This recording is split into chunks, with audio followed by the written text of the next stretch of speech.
Hello दोस्तों, मैं Sonu sir Gwalior से स्वागत करता हूं अपने YouTube channel global English academy पर।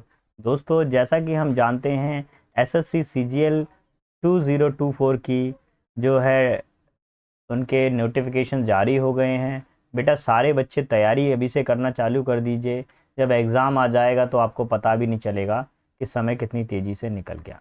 तो देख लेंगे थोड़ा सा यहाँ पर जो है हम टारगेट कर रहे हैं एसएससी सीजीएल 2024 को। प्रीवियस ईयर क्वेश्चन को हम पिकअप कर रहे हैं, जिसमें से हम 2023 के देख रहे हैं।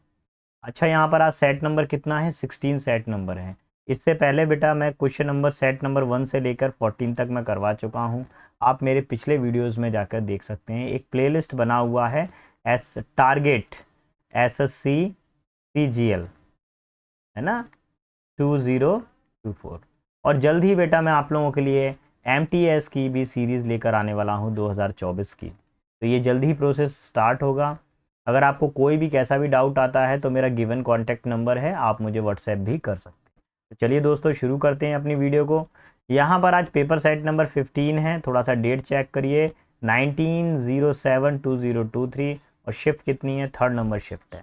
बिना समय गवाए पहले वाले क्वेश्चन की तरफ बढ़ते हैं हम लोग। आपसे पूछा गया है सिनोनिम बताना है। वर्ड दिया हुआ है अडामेंट। अडामेंट का मतलब क्या होता है? ऐसा व्यक्ति जो बहुत ज़्यादा जिद्दी हो, जो अड़ गया हो अपनी बात पर। अडामेंट का मतलब क्या हो गया? अपनी बात पे अड़ना, है ना। अडामेंट मतलब अड़ा मत पर, अपने मत से अड़ जाना। तो अडामेंट ऐसे करके जिद्दी व्यक्ति। फ्लेक्सिबल का मतलब क्या होता है? ऐसा व्यक्ति जो लचीला हो। लचीला का मतलब क्या हो गया? मतलब बातचीत में ठीक ठाक हो, आराम से बात करता हो। एडेप्टेबिलिटी का मतलब क्या होता है? किसी के अनुसार ढल जाना। इसको क्या बोलते हैं हम लोग बेटा? अनुकूलन। अनुकूल, अब ये एबल लगा हुआ था, अनुकूलनीय हो जाएगा। स्टबन का मतलब क्या होता है? ऐसा व्यक्ति जो बहुत ज़्यादा जिद्दी हो, अपनी बात पर अड़ा रहता हो। सॉफ्ट का मतलब तो क्या होता है? नर्म होता है। तो सारे ऑप्शन में से अगर चेक करना है सिनोनिम इजीली आपको मिल गया। Option number third is our final answer. Okay, now comes to the another one. Here we have another question on your screen. The word is authentic and we have to find out the synonym of the given word. Authentic का मतलब क्या होता है? कोई बच्चा बताएगा बेटा? Authentic का मतलब होता है जो बिल्कुल क्या हो? वास्तविक हो, जेन्युइन हो, जिसमें कोई मिलावट ना हो, है ना। ऐसी वस्तु को हम क्या बोलते हैं? ऑथेंटिक बोलते हैं। ठीक है। तो ऑथेंटिक का मीनिंग क्या हो सकता है? जो बिल्कुल क्या हो? असली हो। ठीक है, इसमें कोई मिलावट नहीं कर सकते हो, जो रियल हो, बिल्कुल फेक ना हो। तो फॉल्स का मतलब तो क्या होता है? गलत होता है, असत्य होता है। करेक्ट का मतलब क्या हो गया? भ्रष्ट हो गया। डाउटफुल का मतलब क्या होता है? जो कोई क्या हो, ऐसी सिचुएशन हो जिसमें आप किसी पर डाउट कर रहे हो, संदेहजनक, डूबियस। और जेन्युइन का मतलब क्या हो गया? कोई चीज़ क्या हो? बिल्कुल असली हो, रियल हो। ठीक है, कोई चीज़ बिल्कुल प्रमाणिक हो, ऑथेंटिक हो। तो यही हमारा आंसर हो जाएगा। Option number 4 is our final answer. Okay, let's see another question. That question is related to antonyms. तो देखिए बेटा, एक बार हल्का सा हम लोग फ्लैशबैक कर लेंगे, समझ लेंगे चीज़ों को कि हम लोगों के पास में कितने सिनोनिम पूछे गए हैं। देखिए, एक, वन, टू, दो क्वेश्चन तो सिनोनिम के पूछे गए। अब ये पूछे क्या रहे हैं? एंटोनिम्स बताना है गिवन वर्ड का। एब्सर्ड का आपको एंटोनिम बताना है। तो पढ़ना चालू करते हैं। This is a picture worth seeing but this is an absurd piece of art. ये जो पिक्चर है, ये क्या है? बहुत ही देखने योग्य है, वर्थ सीइंग। लेकिन ये क्या है? एक एब्सर्ड। एब्सर्ड का मतलब होता है बेटा जो क्या हो? फेक हो, जो देखने में कैसी नहीं लगे, रियल ना लगे, मतलब ऐसे कचड़ा चीज हो, एब्सर्ड पीस ऑफ आर्ट। लेकिन ये कचड़ा पीस है। अरे भाई, ये तो कुछ अलग ही बात हो गई। कचड़ा पीस कैसे हो जाएगा? अब चीज बहुत देखने के योग्य है, कोई चीज को हम बार बार देख रहे हैं तो वो कचड़ा योग्य होगी? नहीं बेटा, ऐसी वैल्यू क्या हो सकती है? अच्छा देखिए, पहले सारे मीनिंग देखिए। ऑर्डिनरी का मतलब तो आपको पता ही है, साधारण हो जाएगा। और इसके बाद में एक और वर्ड है हमारे पास में, एरिक। ये एरी, इसका मतलब क्या होता है? भयंकर या भयानक। ठीक है, हॉरिबल। नेक्स्ट वर्ड है ऑड। ऑड का मतलब क्या होता है? विषम होता है, परेशानियां भी हो सकता है। रियलिस्टिक का मतलब क्या होता है? वास्तविक। जो चीज़ क्या हो? बिल्कुल वास्तविक हो, रियल हो। तो अभी ये हमसे क्या बोल रहे हैं कि कैसी पिक्चर है? पिक्चर को हम बार बार देख रहे हैं, फोटो को हम बार बार देख रहे हैं, तो इसका मतलब क्या है? वो एक वास्तविक पीस है, लगता है कि हाँ भाई वो रियल में वैसा आर्ट है कि हम उसको देख रहे हैं बार बार, किसी की ड्राइंग है, किसी का पोर्ट्रेट है, वो इतनी अच्छी तरीके से डिज़ाइन किया गया है कि वो रियलिस्टिक लग रहा है। ये एब्सर्ड का मतलब क्या होता है, बेकार, भद्दा या फेक। चलिए नेक्स्ट वर्ड हमारे पास में आया है क्लेंडस्टाइन। तो एंटोनिम बताना है, 1 मिनट, अरे इसको क्या हो गया, हमको क्या बताना है बेटा, इसका एंटोनिम बताना है क्लेंडस्टाइन का। चलिए तो पहले देखते हैं, there is a clandestine affair. अब क्लेंडस्टाइन का मतलब क्या होता है बेटा, जो चीज़ क्लियर ना हो हमारे सामने, है ना, जो चीज़ क्या हो, छिपी हुई हो हमारे सामने, वो चीज़ क्या, क्लियर नहीं हो, यानी ऐसी वैल्यू जो अज्ञात हो, अननोन हो। अब तो आपको आंसर आ गया होगा तुरंत ही, अब तो आप बता सकते हो। स्नीकी का मतलब क्या होता है, जो बिल्कुल डरपोक हो, काव हो, कवार्ड हो। प्राइवेट का मतलब क्या होता है, किसी का निजी मामला, ठीक है, 1 मिनट, किसी का क्या हो, निजी मामला हो, तो वो प्राइवेट में जाएगा। नेक्स्ट है इलिसिट का मतलब क्या होता है, अवैध, जो क्या हो, गैर कानूनी हो, इलीगल या इनवैलिड, अवैध हो, ठीक है। नोन का मतलब क्या हो, जिसको हम जानते हो, पहचानते हो, रिकॉग्नाइज्ड, कैसा हो, जो जान पहचान का हो। तो ये नोन अफेयर है और ये क्या हो गया, नोन अफेयर है। तो option number 4 is our final answer. Now comes to the another one, here we have question number 5 which is related to the antonym. अब एंटोनिम बताना है, क्वेश्चन नंबर 5 हमारे सामने आ गया है, इसको थोड़ा सा पढ़ते हैं। The panel pick the candidates randomly. Randomly का मतलब क्या होता है, तितर बितर, यानी बिना क्रम का। ये बोल सकते हैं विदाउट ऑर्डर, जिसमें कोई क्रम ना हो, विदाउट ऑर्डर, कुछ भी उठाकर दे दिया, ठीक है, विदाउट ऑर्डर होता है इसका मतलब। अब फॉर द इंटरव्यू, पैनल ने क्या किया, जो इंटरव्यू ले रहे थे किसी भी बच्चे को उठा के बुला लिया, कोई सीक्वेंस से नहीं बुलाया गया, एक ग्रुप में बैठा दिया इंटरव्यू के लिए और बोल दिया कि भैया वो उस चेयर पर, जो फर्स्ट वाली चेयर पे या फर्स्ट वाली रो के अंदर वो 7 नंबर पे बैठे हुए उनको बुला दीजिए, तो वो बंदा आ रहा है। तो ये रैंडम सिचुएशन होती है। अब इसका हमको उल्टा बताना है, तो सारी चीज़ें देखेंगे। अनविलिंग का मतलब क्या होता है, ना चाहते हुए, ठीक है, ना चाहते हुए, आप कोई काम नहीं करना चाहते हैं तो भी, तो अनविलिंगली। इंसिडेंटली का मतलब क्या होता है बेटा, संयोग से, कोई काम क्या है, हम किसी से जुड़ गए, किसी से मिल गए, संयोग से मिल गए। कैजुअल का मतलब क्या होता है बेटा, कैजुअली, इसका भी मतलब क्या होता है, संयोग से भी कह सकते हैं, कैजुअली मतलब नॉर्मल, साधारण रूप। अच्छा, सिस्टमेटिकली का मतलब क्या होगा, क्या हो जाएगा बेटा, इसका मतलब हो जाएगा व्यवस्थित, व्यवस्थित, ठीक है, ऑर्डर कह सकते हो, ऑर्डरली, व्यवस्थित रूप से। तो देखो ये विदाउट ऑर्डर है, बिना क्रम का, और ये है क्रमागत। तो systematically is our final answer, option number 5, sorry, ठीक है, ऑप्शन नंबर 1। ऑप्शन 5 तो है ही नहीं है, कहाँ से आ गया option 5, option 1 is our final answer. चलिए क्वेश्चन नंबर 6 पर आते हैं। तो अगर आप क्वेश्चन नंबर 6 देखेंगे तो ये वन वर्ड सब्स्टिट्यूशन का, अब थोड़ा सा मैं एक हल्का सा फ्लैशबैक आपको याद दिला दूं मैं, कि कितने क्वेश्चन किस किस में से आए हैं। अगर आप देखें तो सिनोनिम के अभी 2 क्वेश्चन आए थे हमारे पास में, और एंटेनिम्स के 3 क्वेश्चन हो गए हमारे पास में। सिनोनिम के कितने क्वेश्चन थे, 2 क्वेश्चन थे, और एंटेनिम्स के कितने क्वेश्चन हो गए बेटा हमारे पास में, 3 क्वेश्चन हो गए एंटेनिम्स के हमारे पास में, ठीक है। चेक, तो ये 1 मिनट, पीसी की बैटरी थोड़ा सा डाउन हो रही है, इसको मैं ज़रा चेक कर दूँ, ठीक है। तो यहाँ पे कितने क्वेश्चंस हो गए बेटा हमारे पास में, ये नंबर 5 तक हो गया है। अगले क्वेश्चन की तरफ मूव करूंगा मैं, क्वेश्चन नंबर पर आ जाता हूँ, नेक्स्ट नंबर 7 पर, 6 पर आ जाता हूँ। 6 बेटा क्या बता रहा है, वन वर्ड सब्स्टिट्यूशन बता रहा है। अब एक बार पढ़िए क्या बोला गया है 6 वाले में, वन वर्ड सब्स्टिट्यूशन के अंदर अगर आप पढ़ेंगे तो बोला गया है बेटा, copying from someone else work trying to submit as your own. किसी और का काम था, किसी और का होमवर्क था, किसी और की फाइल थी, उसकी फाइल में से, उसके होमवर्क में से, उसकी कॉपी में से वो डेटा आपने कॉपी कर लिया और कॉपी पेस्ट करके अपना नाम छापकर आपने जमा कर दिया। तो ये जो इस तरह की सिचुएशन होती है, इसको हिंदी में क्या बोला जाता है, इसको बोला जाता है साहित्य की चोरी करना। चलिए तो अभी देखते हैं, पहला वर्ड क्या है हमारे पास में, कुटिलता। सिनिक्स का मतलब क्या होता है, कुटिलता। एल्ट्रिज्म का मतलब क्या होता है बेटा, दूसरों पे उपकार करना, है ना, परोपकारिता, क्या कह सकते हैं, परोपकारिता। ठीक है। हुलिगनिज्म का मतलब क्या होता है? उपद्रव, उपद्रव, यानी हुलिगन का मतलब होता है गुंडा और हुलिगनिज्म का मतलब गुंडागर्दी या उपद्रवता भी कह सकते हैं। प्लेगैरिज्म का मतलब क्या होता है? साहित्य चोरी। ये बेटा कई बार आ रहा है, अभी एसएससी वाला जो पेपर है उसमें ये पूछ रहे हैं, ये बार बार मेरे हिसाब से तो अभी 2-3 बार ये पूछ चुके हैं, साहित्यिक चोरी, साहित्यिक चोरी। इसमें क्या होता है, किसी के नोट्स को चुरा लिया, उसको अपना आप कॉपी पेस्ट करके अपना नाम छाप दिया। Option number 4 is our final answer. Let's see question number 7। देखिए ये क्वेश्चन नंबर 7 जो है, यहाँ पर ये अगेन आपसे क्या पूछ रहा है बेटा? आपसे ये पूछ रहा है वन वर्ड सब्सटीट्यूशन पूछ रहा है। तो सारे के सारे मीनिंग देखते हैं।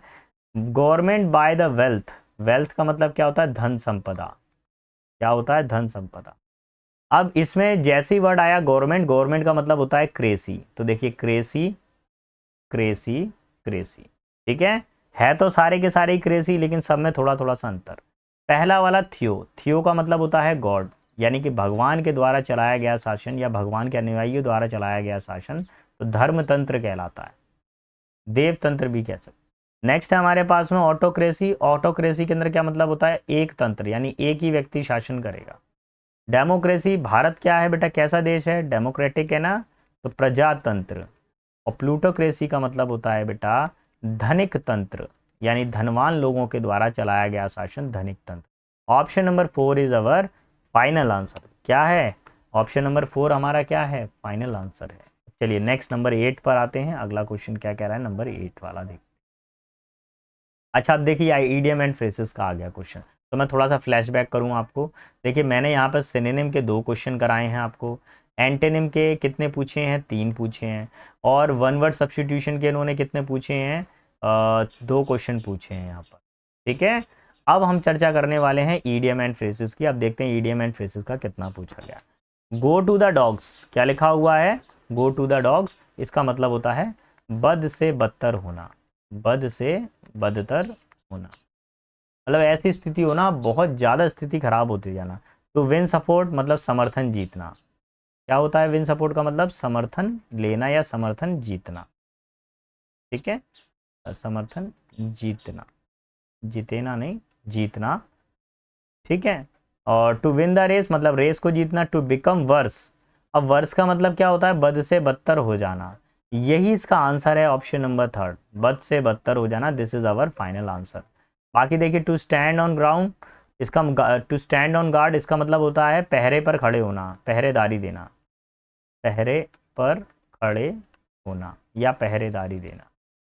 ठीक है, कहीं पे कोई पहरेदारी दे रहे हैं, वॉचमैन का काम है, तो वो हो जाएगा। चलिए, तो अब बेटा इसमें एक चीज़ हमको क्लियर हुई कि यहाँ पर अगर देखें तो सिनोनिम के 2 क्वेश्चन थे, एंटोनिम के 3, वन वर्ड के 2, और ईडियम एंड फ्रेजेस का केवल अभी तक एक ही क्वेश्चन पूछा गया है। तो ये यहाँ तक 8 क्वेश्चंस आपके वोकेबलरी से रिलेट करते हैं। अब आ गई इनकरेक्ट स्पेलिंग का। आपको क्या करना है? इसमें से एक सही स्पेलिंग का चयन करना है। यहाँ पे इनकरेक्ट स्पेलिंग दी गई है। अच्छा, पहले इनका हिंदी मीनिंग जान लें अपन लोग। इसका मतलब क्या होता है? मिनिएचर का मतलब क्या था? कोई चीज़ बहुत छोटी हो, लघु। मिस स्पेल्ड का मतलब, मिस स्पेल का मतलब क्या होता है? अशुद्ध लेख। क्या कह सकते हैं? अशुद्ध लेख, जो बिल्कुल साफ नहीं लिखा गया हो, गलत हो, अशुद्ध लेख। मेटामॉर्फिस, मेटामॉर्फिक का मतलब क्या होता है बेटा? रूपांतरण। क्या होता है? किसी की काया में पलट हो रहा हो, तो रूपांतरित हो रही हो कोई चीज़, तो वो मेटामॉर्फिक हो जाए। मिस्चीवियस का मतलब क्या होता है बेटा? शरारती, जो कोई क्या हो, नॉटी हो। अब आपको देखना है स्पेलिंग का correction.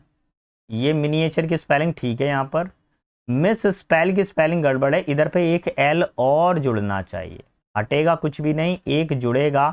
Option number 2 is our final answer. ठीक है, बहुत सिंपल पूछा गया था यहाँ पर।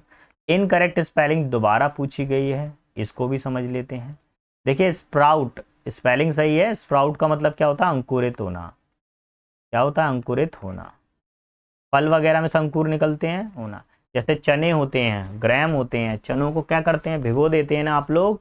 तो जो चनों को जो भिगोया जाता है, उसमें से कुछ अंकुर निकलते हैं, वो स्प्राउट करते हैं। अचीव का मतलब क्या होता है? किसी चीज़ की प्राप्ति कर लेना, गेट।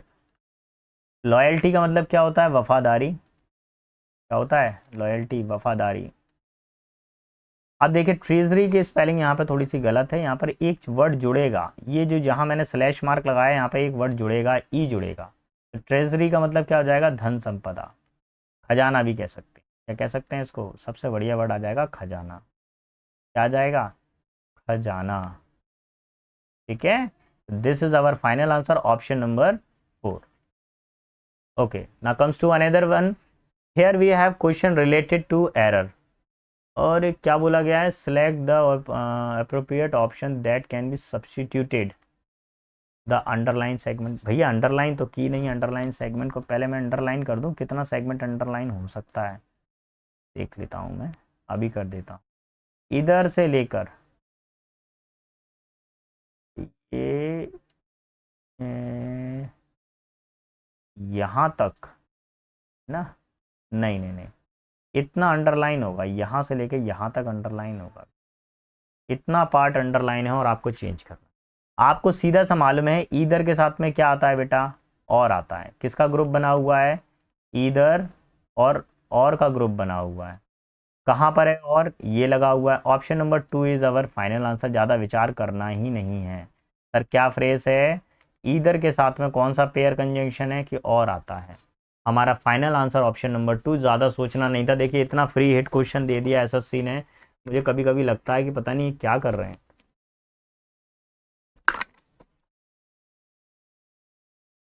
कोई ज़्यादा टफ नहीं दिया गया, आसान दिया गया है, किया जा सकता था इसको। चलिए नेक्स्ट क्वेश्चन नंबर 12 पर आते हैं। 12 में क्या पूछा गया है, 12 में जो सिचुएशन है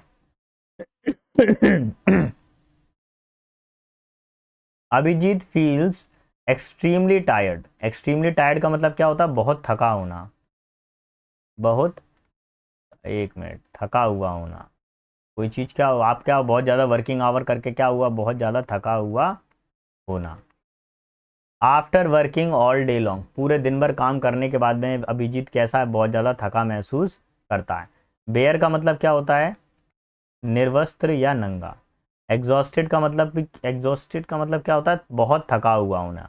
तो देखिए भैया यही मीनिंग है इसका, एक्सट्रीमली टायर्ड, यही इसका आंसर है, ऑप्शन नंबर 2। डिप्रेस्ड का मतलब क्या होता है, कोई व्यक्ति बहुत ज़्यादा तनाव में हो। स्लीपी का मतलब क्या होता है, नींद जैसा महसूस होना, है ना, स्लीपी स्लीपी। निद्रा क्या हो जाएगा, नींद हो जाएगा, नींद आ रही है काफ़ी ज़्यादा, तो वो ये इसमें आ जाएगा। ये अपना जो आंसर क्या हो जाएगा, option number 2 is our final answer. Okay, now comes to the question number 13।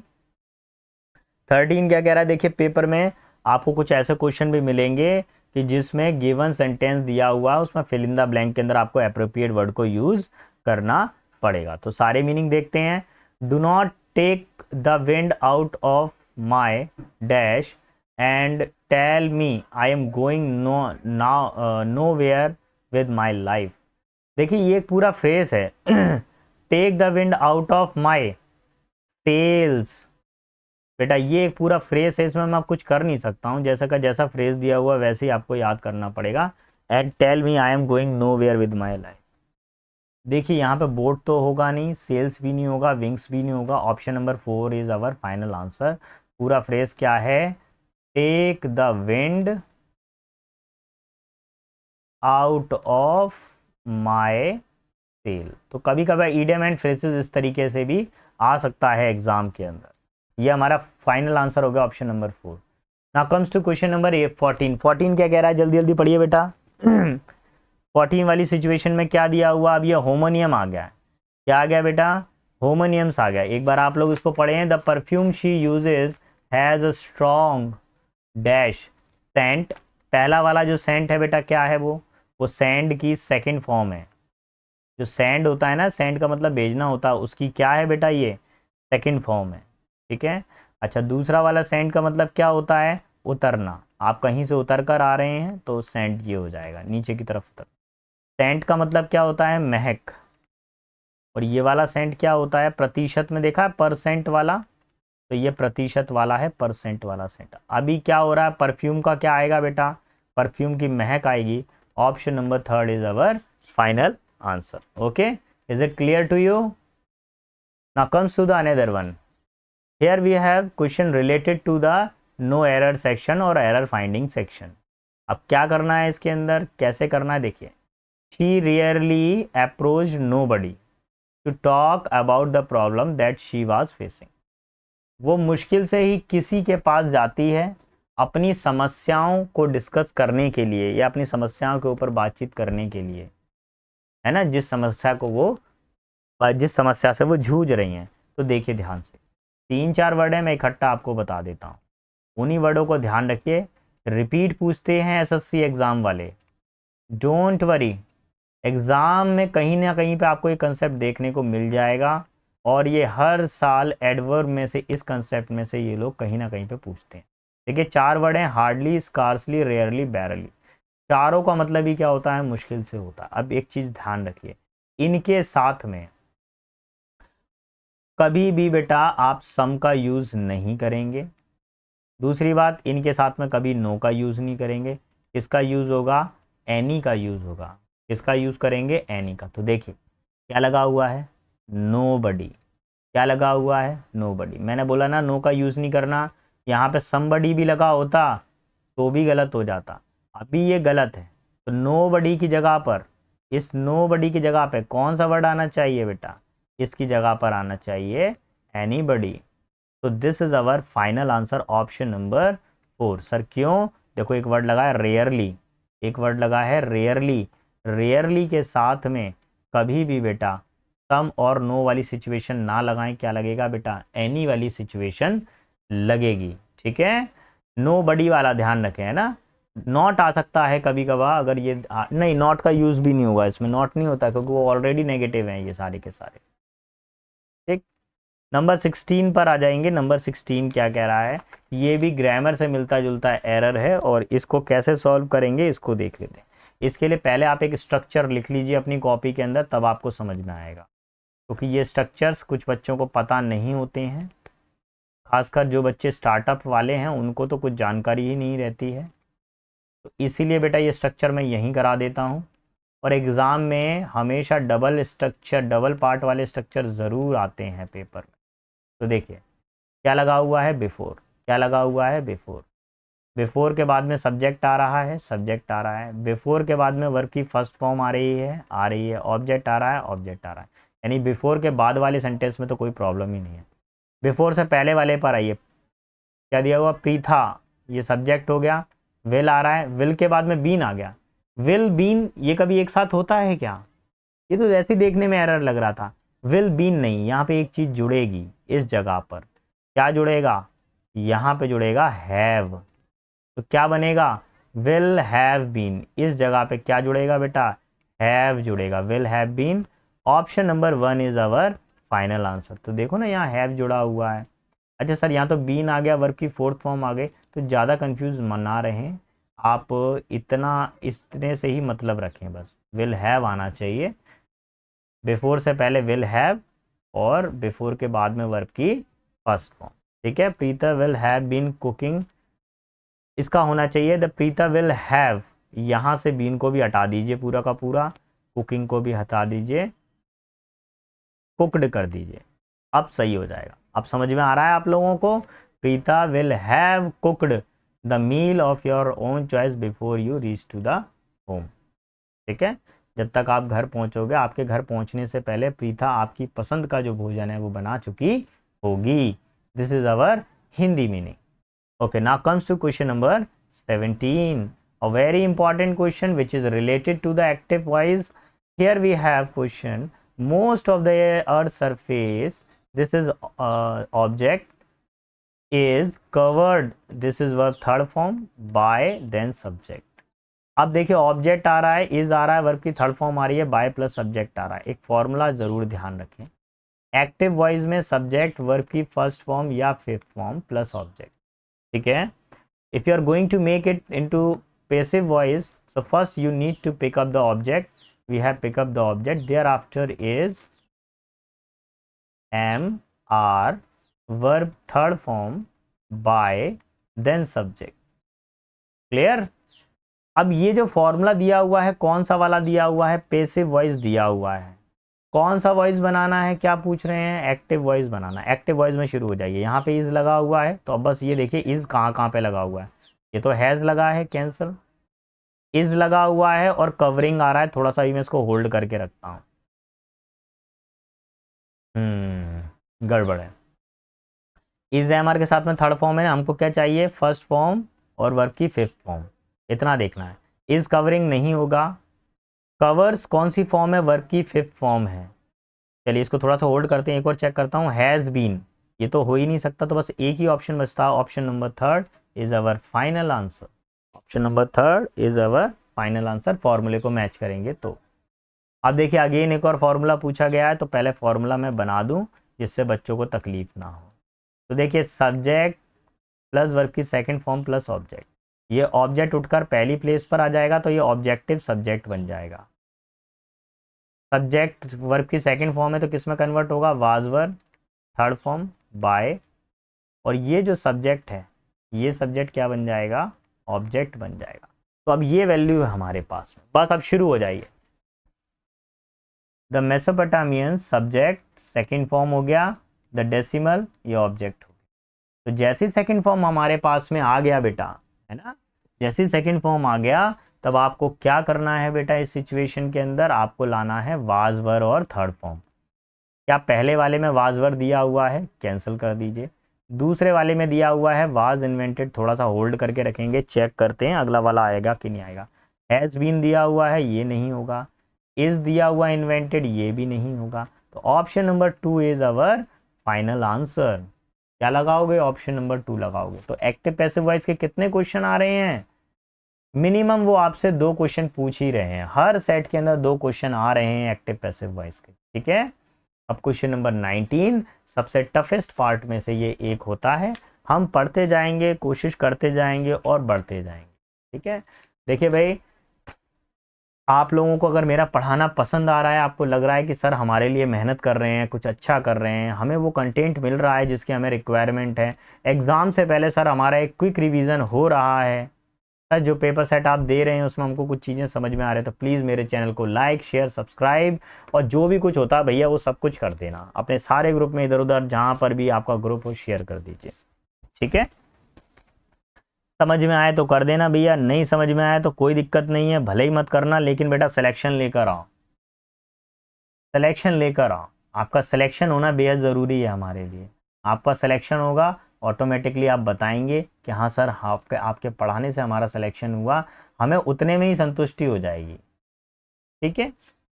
Okay, now comes to the another one, this is related to the story arrangement. बेटा एक कहानी दी रहती है और कहानी को आपको अरेंज करना पड़ता है। तो देखिए पहले ऑप्शन देखा करो, ए, यहाँ पे बी, सी और डी, यानी अगर सेंटेंस की स्टार्टिंग मिल गई ना तो मेरा पूरा काम हो गया, सेंटेंस की स्टार्टिंग मिल गई तो, ठीक है।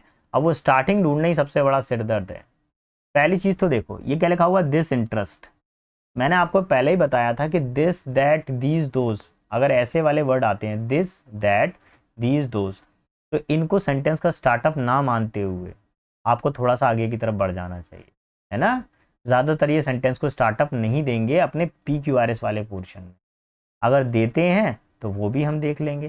फिलहाल तो इसमें तो ये स्टार्टअप दे ही नहीं पाएगा, तो डी वाला तो कंप्लीट हो गया। This interest was centred on man phylogenic origin, phylogenic का मतलब क्या था, वंशानुगत यानी जातिगत। अब कौन सा इंटरेस्ट, अब इंटरेस्ट के बारे में भी तो चर्चा होनी चाहिए कि किस इंटरेस्ट की बात हो रही है, कहाँ से आया वो इंटरेस्ट। तो यहाँ पर जो ऑप्शन जो डी से शुरू हो रहा है वो तो हो गया कैंसिल। अब ABC में से देख ले, चलो ए को चेक करते हैं। Mendel's simple law of heredity came to widely known and were uncritically assumed to apply all human creature। Mendel's का जो नियम था लॉ ऑफ हेरेडिटी, वो सब लोगों के सामने आया और धीरे धीरे करके मानव के कैटेगरी, मानव के ऊपर भी वो उसका प्रयोग होने लगा, मानव की कैटेगरीज के ऊपर। अच्छा, तो ये पहले आया कैसे, इसके बारे में तो चर्चा हो, ये आया कहाँ से, पहले ये भी तो हमको पता होना चाहिए। अच्छा देखो, पहले एक नाम आ रहा है सी वाले में, जॉर्ज मेंडल्स, हमेशा ध्यान रखें, पहले व्यक्ति का बड़ा नाम आता है फिर व्यक्ति का छोटा नाम आता है। Mohandas Karamchandra Gandhi was a great leader, full stop. MK Gandhi, mister Gandhi helped everyone. तो देखेंगे यहाँ पर बेटा ये जॉर्जर जो लिखा हुआ है यहाँ पर, ये जो है, ये जो बंदा है इसका पूरा नाम है, फुल नेम है, और देखो मेंडल्स ये इसका शॉर्ट नेम है। तो इसका मतलब ये ए तो सेंटेंस का शुरुआत हो ही नहीं सकता, ए से पहले आना चाहिए सी। ए से पहले क्या आना चाहिए, सी। ये पहला सेंटेंस होगा, ये दूसरा सेंटेंस होगा, ये कैंसिल हो गया, ए से तो सेंटेंस शुरू नहीं हो सकता है। तो देखिए एक इसमें पेयर मिल रहा है। क्या पेयर मिल रहा है, ये जो जॉर्ज मेंडल है ये एक व्यक्ति का नाम पूरा है, और यहाँ पे जब जाते हैं तो मेंडल सिंपल आ रहा है। तो इसका मतलब मैं मान सकता हूँ कि सी के बाद में ए होना चाहिए। क्या मान सकता हूँ, सी के बाद में ए। तो अब ग्रुप देखो, क्या सी के बाद में ए है यहाँ पर, नहीं है। क्या सी के बाद में ए है, हाँ सर है यहाँ पर। क्या सी के बाद में ए है, सर है यहाँ पर। लेकिन सर ये डी से शुरू हो रहा है, ये कैंसिल हो गया, ये कैंसिल हो गया। ऑप्शन नंबर 4 ही हमारा फाइनल आंसर होगा। अब एक बार सर पढ़ जाइए और हमको बता दीजिए। With Charles Darwin popularization of the concept of evolution, man became interested in his biological origin and affiliation। देखिए चार्ल्स डार्विन ने क्या दी थी, मानवता की उत्पत्ति के शास्त्र के बारे में वो लोग बता रहे थे, उसके वंश के बारे में बता रहे थे। तो चार्ल्स डार्विन ने पहले, ऑप्शन नंबर बी आएगा। अब उसके बाद में क्या आएगा, ऑप्शन डी। दिस इंटरेस्ट, कौन सा इंटरेस्ट, क्या इंटरेस्ट था भैया, चार्ल्स डार्विन का था। चार्ल्स डार्विन का था ना, बिकम इंटरेस्टेड। देखिए यहाँ पर इंटरेस्ट आ रहा है ना, फिर इसी को तो यहाँ पे किया दिस इंटरेस्ट। तो बी के बाद में क्या आएगा बेटा हमारे पास में, ऑप्शन नंबर डी आ जाएगा। बी को अगर आप हटाओ, बी को 1 मानोगे तो ऑप्शन नंबर डी हो गया सेकेंड। उसके बाद में क्या आ जाएगा, डी के बाद में अब आएगा C. Starting with the work of heredity of George Mendel in 1860, the recognition of its significance in 1900 interest shifted to the problem of the man ontogenic. देखिए कुल मिला के इसके बारे में क्या बताया जा रहा है कि पहले जो चार्ल्स डार्विन थे उन्होंने एक थ्योरी दी थी, उसके ऊपर बायोलॉजिकल थ्योरी जिसमें उनका इंटरेस्ट था। फिर उसके साथ में उनके साथ में एक व्यक्ति और जुड़े, जॉर्ज मेंडल जुड़े थे 1860 के अंदर। उन्होंने भी क्या किया था, उस थ्योरी के ऊपर वर्क किया था, और वंशानुगत थ्योरी को समझते हुए किस किस कैटेगरी में कौन कौन आ रहा है उस कैटेगरी में रखते हुए वो आगे की तरफ बढ़ते जा रहे थे। जैसे कोई अगर मान लीजिए कोई बर्ड्स है तो बर्ड्स की कैटेगरी में चला गया, कोई एनिमल है तो एनिमल कैटेगरी में चला गया, कोई ह्यूमन है तो ह्यूमन कैटेगरीज में चला गया। तो ऑप्शन नंबर 3 ये हो गया, और ऑप्शन नंबर 4 ये हो गया। हमारा फाइनल आंसर हो जाएगा नंबर 4। क्लियर, बढ़ते हैं अब आगे। क्वेश्चन नंबर 20 देखिए। अब ये दोबारा से क्वेश्चन नंबर 20 एक बड़ा सा क्वेश्चन दे दिया है, अब इसको समझ। सेंटेंस की शुरुआत या तो सी से है या तो डी से है, बस इतना ही देखना है। अब बस ये देखना है डी के बाद में ए आएगा कि डी के बाद में सी आएगा। तो पहले सी से शुरू करके देखते हैं।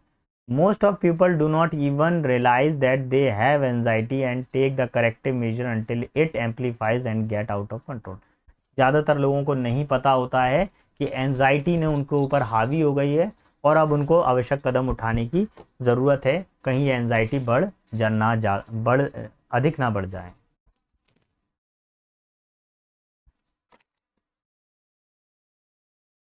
तो देखेंगे, पहले इन लोगों ने बोला यहाँ पे एंजाइटी, लेकिन पहले एंजाइटी के बारे में इंट्रोडक्शन तो दो भाई। ऐसे ही बोल दोगे कि मतलब बढ़ नहीं जाए, पहले बताओ तो सही, मतलब क्या प्रॉब्लम थी, क्यों नहीं बढ़ जाए, क्या हुआ क्यों नहीं हुआ, ये सब बताना पड़ेगा। तो पहले इंट्रोडक्शन पार्ट आएगा, सी तो नहीं हो सकता, पहले आएगा D. Anxiety is sad reality. देखो पता चल रहा है, sad reality of today time. आज के समय का एंजाइटी क्या है, बहुत ही सैड रियलिटी है।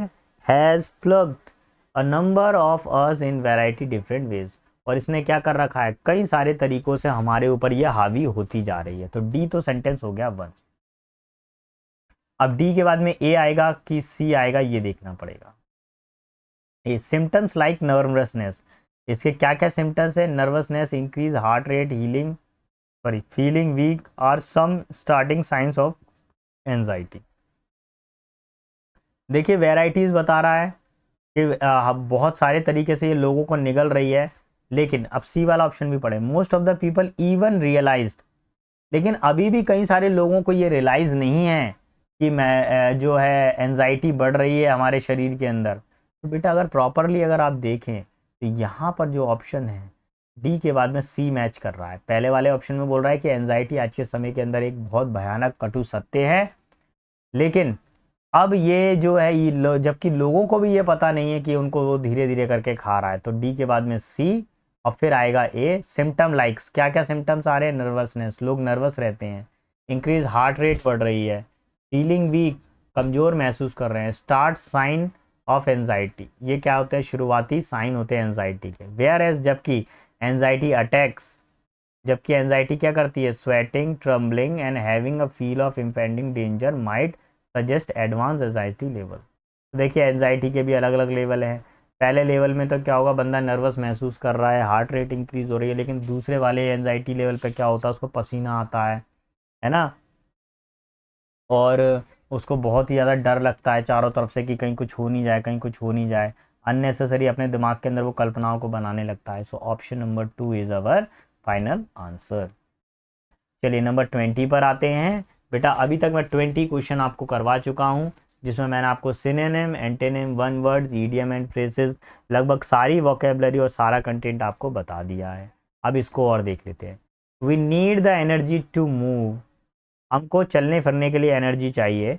21 पर आएंगे। We dash on oil for it, अब देखिए हमें चलने फिरने के लिए एनर्जी चाहिए, यहाँ पर एक ऑन प्रपोजिशन का यूज़ किया गया है। ऑन प्रपोजिशन किसके लिए आता है, डिपेंड के साथ में ऑन आता है। तो हमको क्या है कि अब बॉडी को चलाने फिराने के लिए हमारी बॉडी के अंदर we need energy to move. अच्छा, यहाँ पर एनर्जी से मतलब क्या है, ये व्हीकल एनर्जी है। कौन सी एनर्जी है, व्हीकल एनर्जी है, मैकेनिकल एनर्जी है। तो मशीनों को चलाने फिराने के लिए एनर्जी चाहिए होती है। बाइक है, मोटरसाइकिल है, मोटरसाइकिल को चलाने के लिए आपको एनर्जी चाहिए, और एनर्जी क्या है, पेट्रोल। एनर्जी क्या है, एक ऑयल है, क्या है, पेट्रोल है। तो हम उस पेट्रोल के ऊपर डिपेंड होते हैं, तभी हमारी मशीनें चलती हैं। तो देखिए, without it our jobs, our free time and our mobility dash all be very different, इसके बिना हमारी जो भी चीज़ें हैं वो बिल्कुल, जैसे हमारा चलना फिरना, खाली समय, वो सब क्या हो जाएगा, बिल्कुल अलग हो जाएगा। भविष्य की बात की जा रही है। कैन नहीं, कुड नहीं हो सकता, कैन नहीं हो सकता, कैल नहीं हो सकता, क्या आएगा, केवल विल हो जाएंगी। अगर इसके बिना, अगर पेट्रोल के बिना अगर हम चलते हैं तो सारी चीज़ें वो स्लो हो जाएंगी भाई, धीरे धीरे काम होगा सारा। Every day we dash 70 billion barrel of oil, प्रतिदिन कितना बिलियन एरर चाहिए होता है, कितने कितने कितने बैरल ऑयल चाहिए होता है, 70 मिलियन हमको ऑयल चाहिए होता है, बैरल। तो क्या करते हैं हम, उसका उपभोग करते हैं, यानी कंज्यूम करते हैं उस ऑयल को। 70 मिलियन बैरल ऑफ ऑयल को कंज्यूम किया जाता है, ठीक है। डिवोर का मतलब क्या होता है, लालच। बाकी सारे मीनिंग मीनिंग आपको पता है। एक का मतलब लेना, एब्जॉर्ब का मतलब सोखना, और कंज्यूम का मतलब क्या होता है, उपभोग करना, यही इसका आंसर है। अब देखिए क्या बोल रहा है, every year we consume 2200 million tons of coal and for many years it was, sorry, and 2500 billion cubic meter of gas and it is a long story. तो देखिए हम कितना सारा एनर्जी कंज्यूम करते हैं, कितना सारा कोल कंज्यूम कर रहे हैं, गैस कंज्यूम कर रहे हैं हम लोग, है ना। और एक लंबी स्टोरी है। 24 total dash in 1924 the Belgium the Belgian oil and gas company and in 2000, अरे कुछ गड़बड़ हो गया यार, मैं कुछ गड़बड़ कर गया। 1924 and for many years it was a French state oil company. तो बोला गया है 2024, जो क्वेश्चन नंबर 24 है, क्या बोला गया है, टोटल वाज फाउंड, इसका ज़्यादातर जो हिस्सा किस में मिलता था, 1944 1924 में कहाँ पर मिला था, बेल्जियन ऑयल कंपनीज के पास, सॉरी फ्रेंच कंपनीज के पास में था इसका करीब बहुत बड़ा हिस्सा। In 1999 total join Petrofina the Belgium oil and gas company in 2000, अब 2000 के अंदर एक पेट्रोफिना जो कंपनी जुड़ी थी, वो उसने भी कंजम्पशन करना चालू किया था इस चीज़ को। और अब आ जाइए नेक्स्ट 25 पर। Total dash with its main French competitor Elf Aquitaine and the name become the total Fina Elf and now it is called the total again and its French biggest company. देखिए अब क्या हो गया है, पहले एक नाम था उसका पेट्रोफिना, उसको जोड़ा गया किसके संग में, एल्फ के संग में जोड़ा गया, तो क्या कर दिया इसको, फिना एल्फ कर दिया गया पेट्रोल कंपनी को या ऑयल कंपनी को। और अब ये क्या है, फ्रांस का सबसे बड़ी कंपनी बन गई है जब दोनों का मेल हो गया। तो क्या हो गया, मेल हो गया, दोनों का विलय हो गया, मर्ज्ड हो गई। क्या हो गया, विलय हो गया, मर्ज्ड हो गई। कंबाइन नहीं होती कंपनी, ज्वाइन भी नहीं होती, इनकॉर्पोरेट नहीं, क्या होगा, विलय होना, एक साथ मर्ज होना। तो बेटा आज ये 25 क्वेश्चन थे हमारे पास में। अच्छे से पढ़िए, अच्छे से तैयारी कीजिए। मैं अगली सीरीज़ के अंदर आप लोगों के लिए दोबारा से एक नए पेपर सेट के साथ में हाजिर होऊंगा। तब तक के लिए सारे बच्चों को बेटा best of luck, do your best in the examination. Thanks for today class, see you tomorrow.